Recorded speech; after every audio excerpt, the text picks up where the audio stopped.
Ruas TV, rutin walaupun sedikit.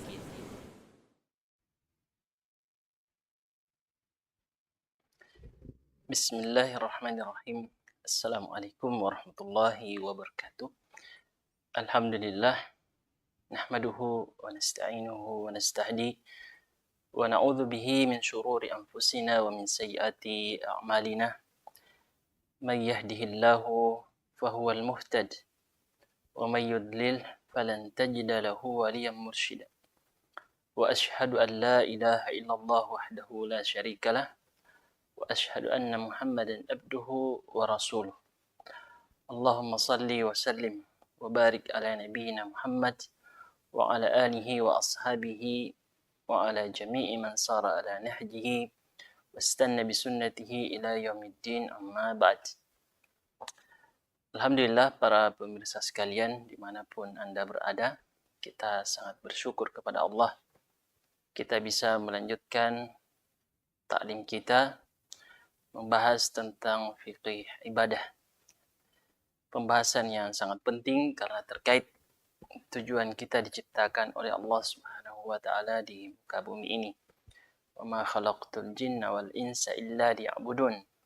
Dan tidaklah aku menciptakan bangsa jin dan manusia, kata Allah, kecuali untuk beribadah kepadaku. Alhamdulillah, pada kesempatan ini sebagaimana yang kita lihat di depan materi kita, insya Allah terkait rukun-rukun salat dan apa konsekuensinya jika kita tidak mengerjakannya, baik itu sengaja ataupun lupa. Tentunya dalam perkara salat ini sudah pernah kita singgung sebelumnya bahwa ada yang termasuk syarat-syaratnya, ada yang termasuk rukun-rukunnya, ada juga wajib-wajibnya, dan ada sunnah-sunnahnya.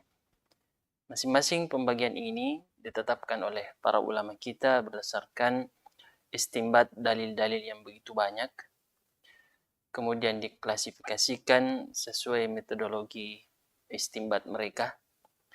Dan perlu kita pahami bahwa dalam persoalan ini ada perbedaan pendapat di kalangan ulama. Tapi di sini kita tidak terlalu dalam membahas perbedaan itu. Kita insya Allah akan memilih pendapat yang kuat berdasarkan argumentasi dalil yang kita pahami. Sekalipun kadang-kadang kita mengangkat suatu perbedaan ulama kita untuk mengambil manfaat dari sisi yang lain dari persoalan tersebut. Namun sebelumnya, para pemirsa Ruas TV dimanapun kita berada, sebagai muqaddimah, saya ingin menjelaskan satu hal yang juga penting kita pahami terkait adab-adab mendatangi masjid atau menuju ke masjid. Ya, coba kita perhatikan di depan. Ya.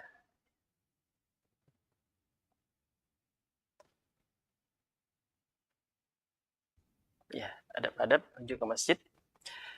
Yang pertama tentunya kalau kita akan ke masjid, hal yang harus kita hadirkan di dalam hati bahwa kita datang betul-betul untuk beribadah kepada Allah Subhanahu wa taala, karena kita akan mendapatkan beberapa keutamaan.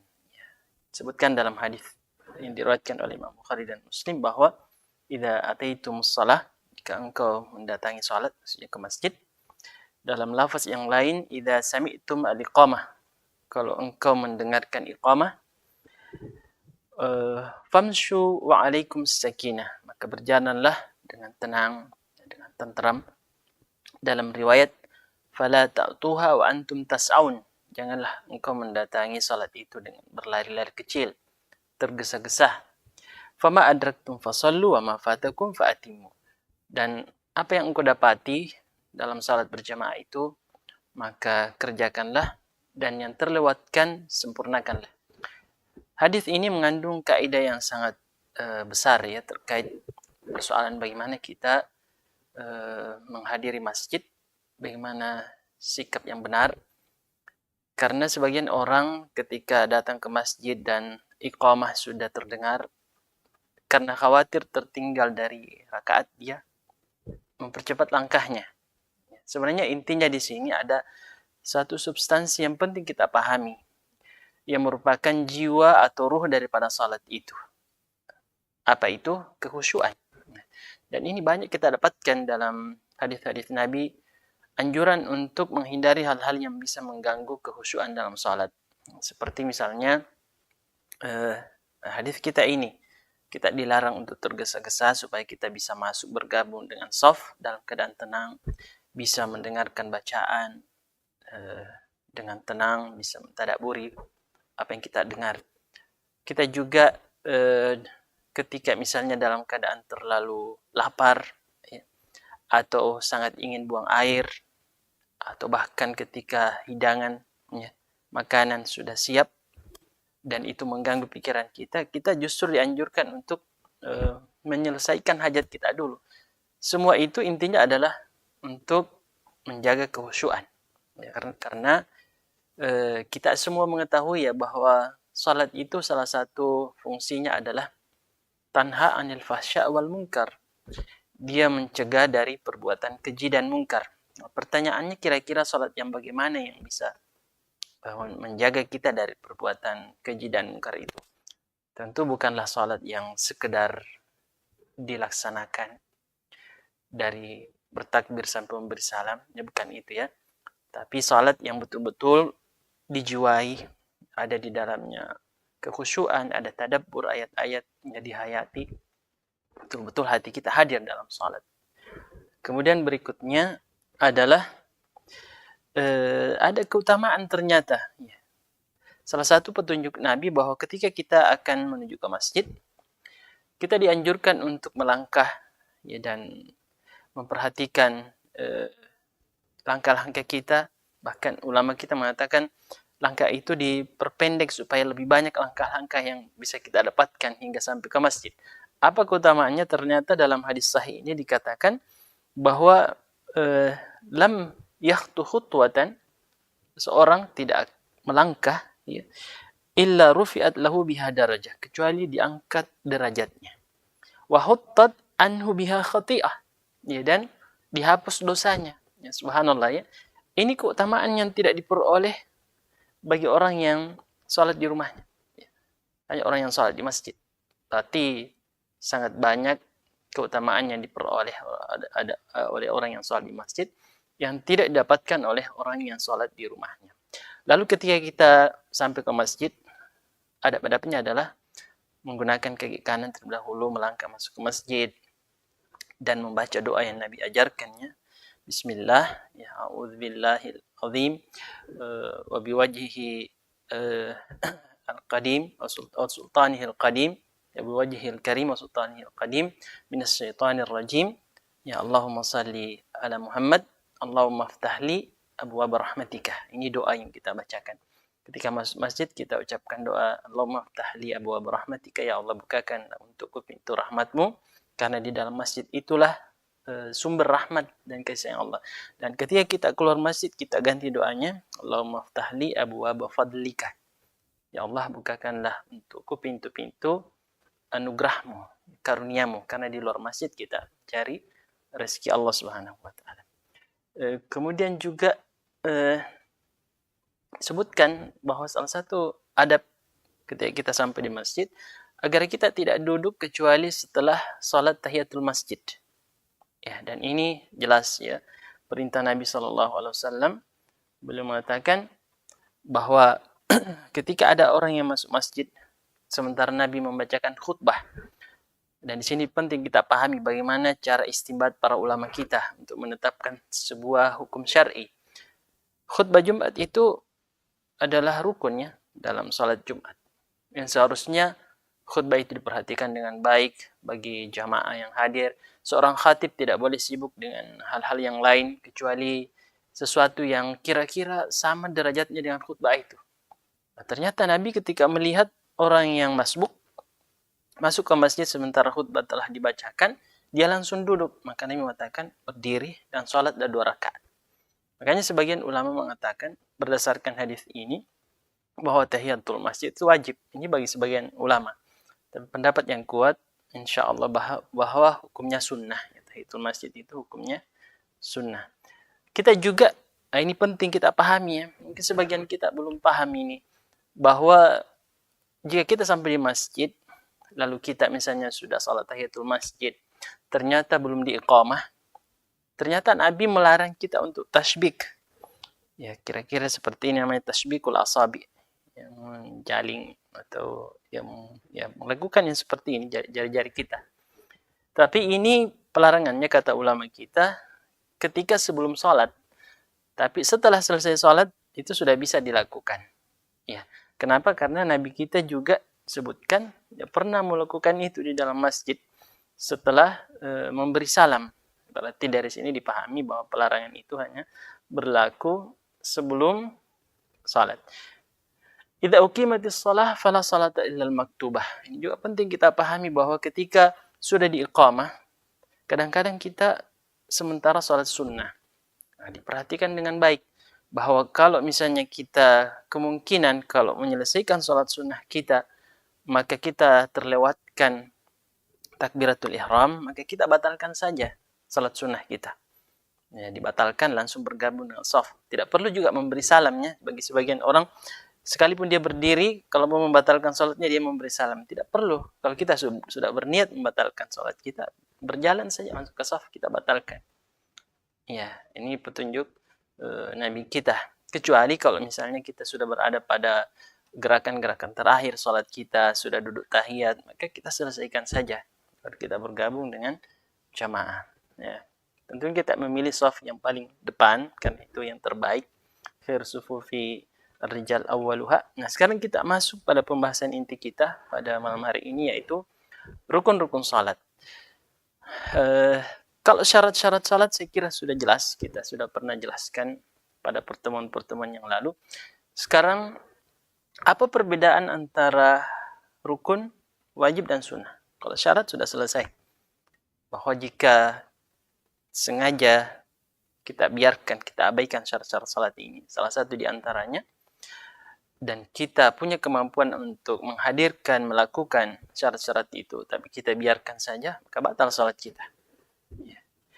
Dan rukun salat itu kata ulama kita adalah bagian-bagian dari salat, baik itu yang sifatnya gerakan ataupun bacaan tertentu yang akan kita jelaskan sebentar, yang apabila kita sengaja tinggalkan maka batal salat kita. Tetapi kalau kita misalnya lupa, lalu kita tidak sempat mengerjakan salah satu di antara rukun salat ini, pertama, dia bisa saja membatalkan salat kita. Kita akan rinci sebentar kapan hal itu menyebabkan salat kita batal dan harus diulangi. Bisa juga membatalkan rakaat yang di dalamnya ada kekurangan rukun yang kita tinggalkan itu. Nah, ini rukunnya. Apa perbedaannya dengan wajib-wajib salat? Ya, wajib-wajib salat para pemirsa sekalian, perbedaan dengan rukun bahwa kalau wajib salat ini juga sengaja ditinggalkan, maka salat kita juga batal. Ya, sama dengan rukun ini. Tetapi perbedaannya bahwa kalau wajib salat sempat kita tinggalkan karena lupa, tidak sengaja, maka ini bisa disempurnakan dengan sujud sahwi. Ya, sujud 2 rakaat yang kita lakukan sebelum memberi salam, setelah tahiyat, atau setelah memberi salamnya. Nanti kita akan buat pertemuan khusus membahas tentang sujud sahwi ini karena sangat luas pembahasannya. Terakhir sunnah-sunnah salat, saya kira ini kita paham yang namanya sunnah. Kita kerjakan berarti itu menjadi penyempurna pahala salat kita, dan kalau kita tinggalkan mengurangi pahala salat kita. Taib. Rukun yang pertama adalah berdiri. Ya, berdiri tentunya ini pada salat wajib.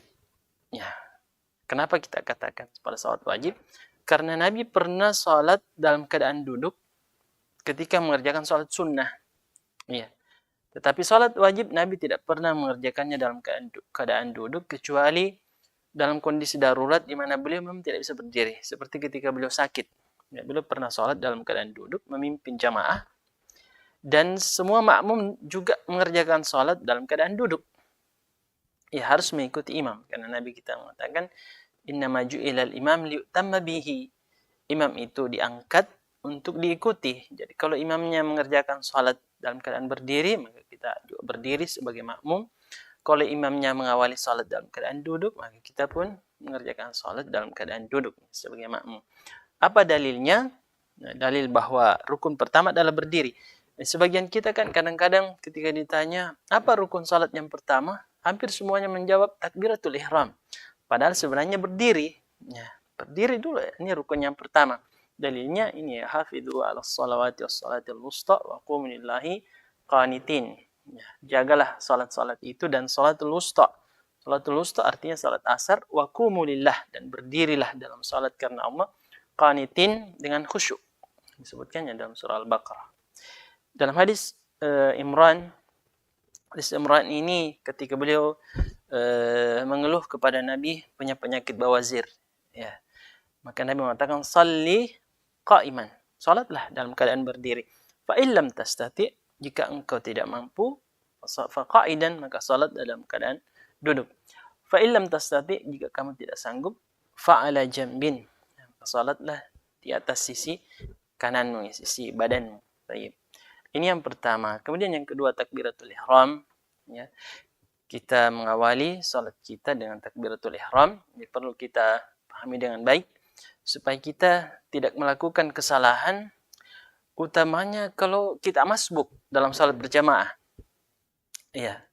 Misalnya ada orang yang masuk bergabung dalam salat berjamaah.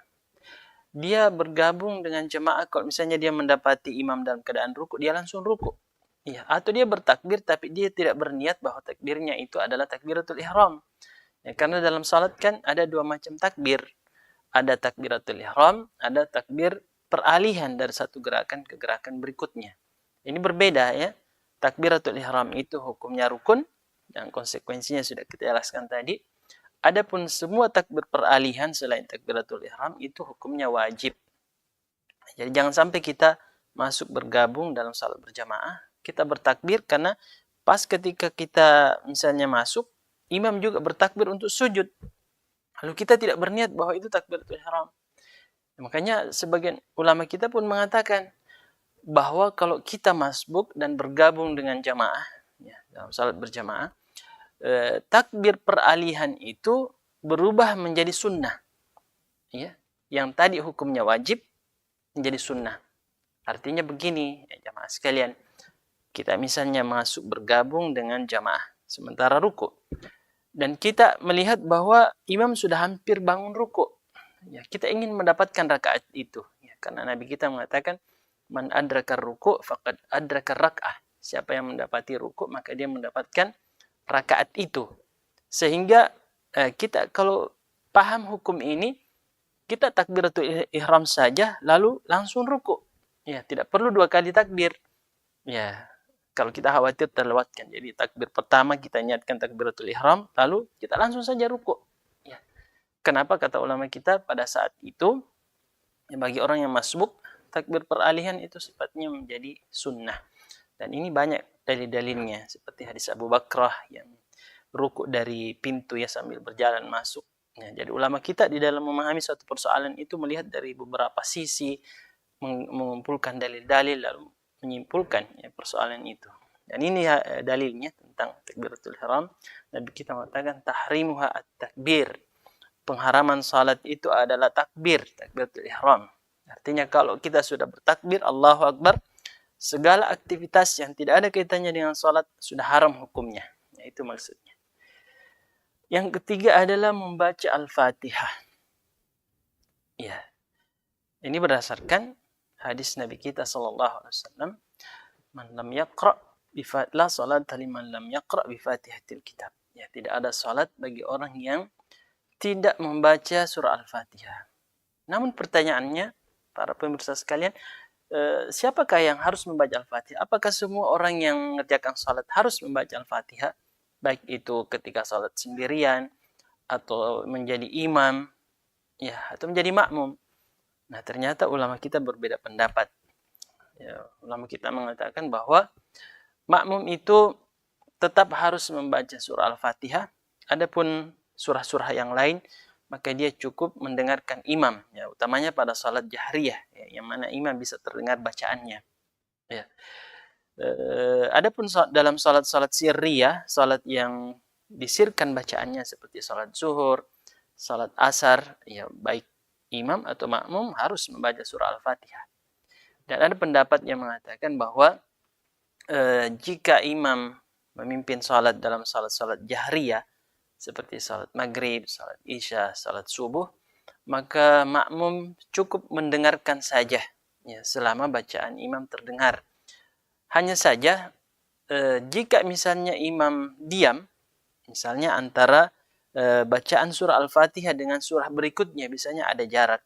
Di situ kita dianjurkan sebagai makmum untuk tetap membaca Al-Fatihah. Ya. Nah, bagaimana kalau misalnya jarak antara bacaan Al-Fatihah dengan bacaan surah atau ayat berikutnya, ternyata tidak ada waktu yang cukup untuk membaca Al-Fatihah? Sebagian ulama mengatakan sebagai makmum cukup mendengarkan saja. Bahkan Al-Fatihah pun. Ya. Apa alasannya kira-kira? Alasannya karena ada ayat yang mengatakan, ya, wa idza quri'al Qur'an fastami'u lahu wa ansitu la'allakum turhamun. Apabila Al-Qur'an dibacakan, maka pertama dengarkanlah, ya, diamlah, ya. Istima' itu beda dengan astima' dalam bahasa Arab. Istima' itu betul-betul kita fokus mendengarkan, diam, ya, la'allakum turhamun. Ya, semoga kalian mendapatkan rahmat dari Allah Subhanahu wa taala. Dan ahli tafsir mengatakan ayat ini adalah yang dimaksud dalam salat. Ya. Ayat ini maksudnya adalah dalam salat, yang mana kita sebagai makmum diperintahkan untuk mendengarkan imam. Apalagi kalau dipikir-pikir ya, para pemirsa sekalian, kira-kira apa gunanya imam menjaharkan bacaannya kalau kita makmum juga baca bacaan, baca Al-Fatihah, baca surah yang lain. Nah, itu kan satu pertanyaan yang baik untuk kita pikirkan ya. Kenapa ada salat yang disirkan, tidak dibesarkan suara, ada yang dijaharkan. Lalu ketika dijaharkan kita juga tetap membaca bacaan. Ini satu mungkin bahan pertimbangan bagi kita ya, karena ada ulama kita mengatakan selama imam membaca bacaan Al-Qur'an maka kita cukup mendengarkan saja. Dan ada juga yang mengecualikan Al-Fatihah, bahwa makmum harus tetap membaca surah Al-Fatihah, khususnya ketika ada jarak antara bacaan Al-Fatihah dengan bacaan berikutnya yang cukup untuk membaca surah Al-Fatihah. Yang keempat adalah ruku'. Ya, ruku', gerakan ruku' yang kita pahami ya. Ini perlu dipahami bahwa yang kita bahas ini rukun.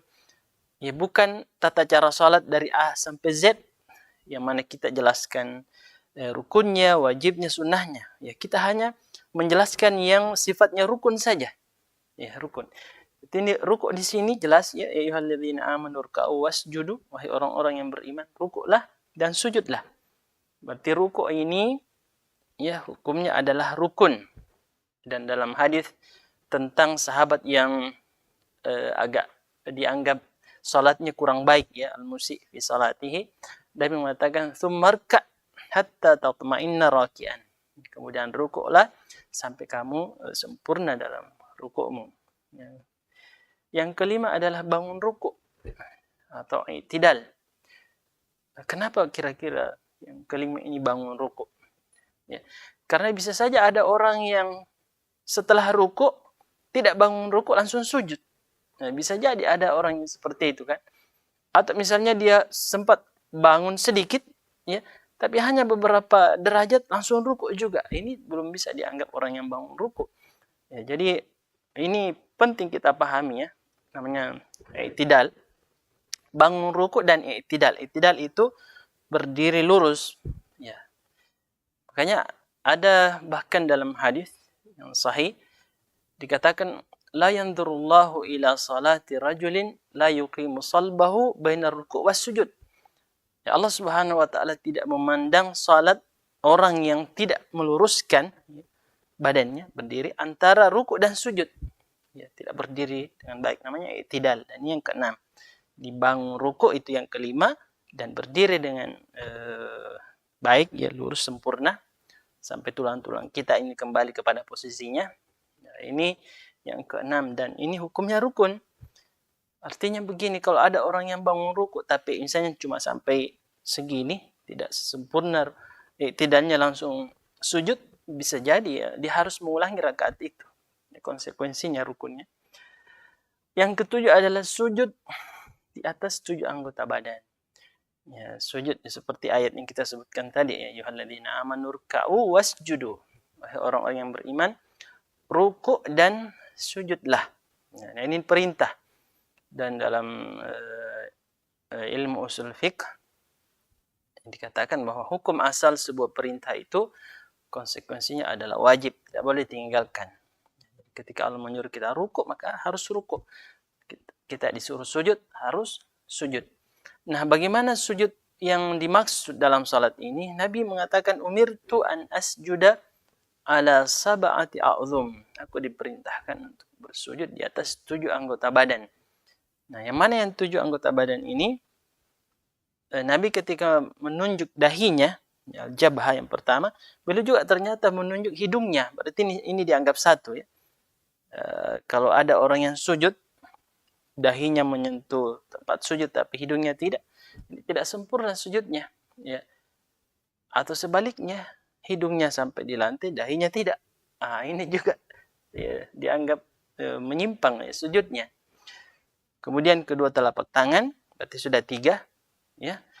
Kedua lutut 5, dan kedua kaki kita, ujung kaki kita 7. Nah, ini rukunnya, bukan wajib, harus dilakukan dengan sempurna. Yang ke-8 adalah bangun sujud dan duduk di antara 2 sujud. Bangun dari sujud kita, duduk dengan baik, karena dalam hadis Aisyah dikatakan, kana Nabi sallallahu alaihi wasallam idza rafa'a ra'sahu, ya, Nabi SAW ketika mengangkat kepalanya minas sujud, dari sujud, lam yasjud hatta yastawiya qa'idan. Nabi tidak sujud kembali kecuali jika telah sempurna duduk. Hadis diriwayatkan oleh Imam Muslim. Makanya kita katakan duduk ini harus sempurna. Dan dalam hadis seorang lelaki yang ditegur oleh Nabi karena salatnya tidak sempurna, Nabi mengatakan tsummasjud, kemudian sujudlah, tsummarfa, kemudian bangunlah, ya, hatta tatma'inna jalisan, sampai kamu sempurna tuma'nina dalam keadaan duduk. Ya, itu yang ke-8. Ke-9 adalah tuma'nina. Nah, ini yang kita sebutkan baru-baru saja, bahwa rukun salat itu di dalam melakukan semua gerakan salat, kita harus melakukannya dengan sempurna. Ketika kita berdiri, maka berdirilah dengan sempurna. Ketika kita rukuklah dengan sempurna. Bahkan dalam riwayat disebutkan, rukuknya Nabi itu sampai-sampai jika ada air yang dituang di atas punggung beliau, air itu akan tinggal, tidak tertumpah. Saking sempurnanya, ya, rukuk Nabi sallallahu alaihi wasallam. Ketika kita i'tidal, bangun dari sujud, ya, sempurnakan i'tidal itu, jangan tergesa-gesa. Kan tadi sudah disebutkan dalilnya bahwa Allah tidak akan memandang salat orang yang tidak menyempurnakan i'tidalnya antara rukuk dan sujudnya. Berarti itu adalah rukunnya tuma'ninah. Ya, makanya hadis al-musi' fi salati, hadis sahabat yang 3 kali mengulangi salatnya, ditegur oleh Nabi. Setiap selesai salat, Nabi mengatakan, irji fasalli fa innaka lam tusalli. Kembalilah, salatlah, karena engkau belum salat. Ya, kata karena engkau belum salat dipahami di situ bahwa salatnya tidak sah. Ya, apa kira-kira persoalannya ketika itu sampai-sampai 3 kali dia ulangi dan mengatakan, ya Rasulullah, saya tidak tahu lagi tata cara salat kecuali ini. Nabi pun menjelaskan dari awal, ya, kalau kamu salat maka bertakbirlah, lalu sujudlah sampai kamu sempurna sujud, kemudian bangun sujud sampai sempurna i'tidal, dan seterusnya. Ya, berarti itu maknanya ini hukumnya rukun. Dan sebaliknya, orang yang salatnya terlalu cepat, ya, seperti yang sering kita lihat di video itu, salat tarawih beberapa menit, ya, selesai 2 rakaat, itu salatnya tidak sah. Ya, yang ke-10 adalah duduk tahiyat akhir. Nah, ini perlu diperhatikan para pemirsa sekalian. Kita tidak sebutkan duduk tahiyat awal. Ternyata yang dimaksud rukun salat adalah tahiyat akhir saja. Dan kita akan jelaskan sebentar kenapa tahiyat awal tidak masuk kategori rukun. Tahiyat akhir ini duduknya adalah rukun, dan membaca tahiyat juga adalah rukun. Ada 2. Yang ke-10 duduk, yang ke-11 membaca tahiyat. Doa tahiyat yang kita sudah hafal, ya. Tahiyatulillah wassalatu thayyibatulillah, dan seterusnya. Yang ke-12 membaca salawat kepada Nabi. Ini dibacakan dalam doa tahiyat ya. Allahumma salli ala Muhammad wa ala ali Muhammad dan seterusnya. Dan ulama kita mengatakan menyempurnakan salawat seperti yang kita lakukan selama ini. Allahumma salli ala Muhammad wa ala ali Muhammad kama shallaita ala Ibrahim wa ala ali Ibrahim fil alamin innaka Hamidum Majid dan seterusnya, itu sunnah. Penting kita sudah bersalawat. Ya, yang ke-13 adalah tertib. Ya. Dari mana kita pahami tertib ini? Dari kata summa, kemudian ya. Ketika Nabi mengurut dari A sampai Z tata cara salat, Nabi mengatakan kemudian lakukan ini. Setelah itu kemudian ini. Sehingga ini harus tertib, tidak boleh kita dahulukan sujud baru rukuk, ya. Tapi rukuk dulu baru i'tidal, kemudian sujud, kemudian duduk di antara dua sujud sampai selesai. Itu namanya tertib. Dan yang terakhir adalah memberi salam. Ini berdasarkan hadis Nabi SAW, wa tahliluha at-taslim. Dan penghalalan daripada salat itu adalah memberi salam. Iya. Artinya kalau takbiratul ihram tadi kita katakan wa tahrimuha at-takbir, pengharaman salat adalah takbir, sehingga segala aktivitas baik itu gerakan ataupun ucapan yang tidak ada kaitannya dengan salat haram hukumnya, maka setelah memberi salam semuanya menjadi halal. Nabi kita mengatakan wa tahliluha at-taslim. Nah, seperti yang saya janjikan tadi para pemirsa sekalian, Allah Subhanahu wa taala, agar kita tidak bingung ya kenapa tahiyat awal hukumnya wajib, tahiyat akhir hukumnya rukun. Nah, perlu kita pahami ya bahwa Nabi kita mengatakan sallu kama ra'aitumuni usalli. Ya, salatlah kalian sebagaimana kalian melihatku salat. Apa yang selalu dilakukan oleh Nabi tidak pernah dia tinggalkan. Bahkan kalau misalnya tertinggal ada gerakan yang tidak dilakukan, Nabi mengulangi kembali. Dari situ dipahami bahwa gerakan itu ataupun bacaan itu adalah rukun salat. Tetapi jika ada di antara gerakan-gerakan salat yang pernah Nabi tinggalkan karena lupa, tetapi Nabi ternyata tidak mengulanginya. Namun apa yang dilakukan oleh Nabi? Nabi menyempurnakan kekurangan itu dengan sujud sahwi. Maka inilah yang dikategorikan sebagai wajib-wajib salat.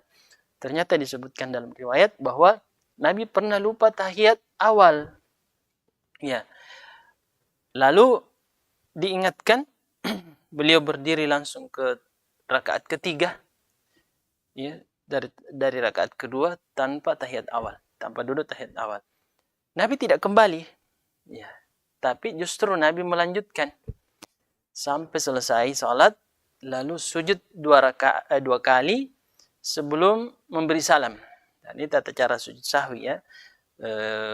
Sebagai kesimpulan sebelum kita bahas nanti, bahwa sujud sahwi itu jika kesalahan yang dilakukan dalam bentuk kekurangan, baik itu bacaan ataupun gerakan yang merupakan wajib-wajib salat, bukan rukun salat, dan juga bukan sunnah salat, kalau sunnah ditinggalkan tidak ada masalah, maka sujud sahwi dikerjakan sebelum memberi salam.